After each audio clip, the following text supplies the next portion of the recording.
এক সাহাবী জুমার দিনে এসে বিশ্বনবীকে বলছেন, ইয়া রাসূলুল্লাহ,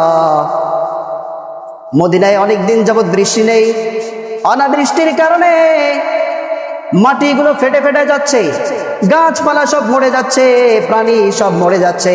আপনি আল্লাহর কাছে দোয়া করেন, আল্লাহ যেন আমাদের মাঝে বৃষ্টি দেয়। বিশ্বনবী খুতবা দিচ্ছিলেন, খুতবা থামিয়ে তিনি হাত দুটো উঁচু করে আল্লাহর কাছে দোয়া করতে শুরু করলেন। পড়েন সুবহানাল্লাহ। বিশ্বনবী আল্লাহর কাছে দোয়া করলেন, আল্লাহুম্মা আগিথনা গাইসাম মুগীসান মারিআন মুরিআন আজিলান গায়রা আজিল নাফিআন গায়রা দার ইয়া গাউস আগিসনি। আল্লাহর কাছে দোয়া করলেন, হে বড় সাহায্যকারী আল্লাহ, আপনি আমাদেরকে বৃষ্টি দেন, উপকারী বৃষ্টি দেন, এমন বৃষ্টি দিয়েন না যেই বৃষ্টি আমাদের জন্য ক্ষতি করে। বিশ্বনবী যখনই দোয়া করলেন সঙ্গে সঙ্গে আল্লাহ কবুল করে নিলেন। সাহাবীরা বলে, আমরা নামাজ শেষ করে বের হয়ে দেখি মদিনার জমিতে প্লাবন হওয়া শুরু হয়ে গিয়েছে। আল্লাহু আকবার। এক সপ্তাহ টানা বৃষ্টি হলো।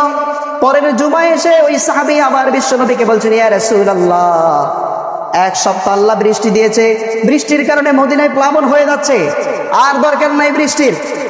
বিশ্বনবী আবার আল্লাহর কাছে দোয়া করলেন, আল্লাহুম্মা হাওয়ালাইনা ওয়ালা আলাইনা, আল্লাহ আমাদের মাঝে আর দরকার নাই বৃষ্টির, মদিনায় আর বৃষ্টি দিয়েন না, আমাদের আশেপাশের এলাকাগুলোতে আপনি বৃষ্টি দিয়ে দেন। বিশ্বনবী দোয়া করতে দেরি, আশেপাশের এলাকায় বৃষ্টি হতে দেরি হয় না। আল্লাহু আকবার।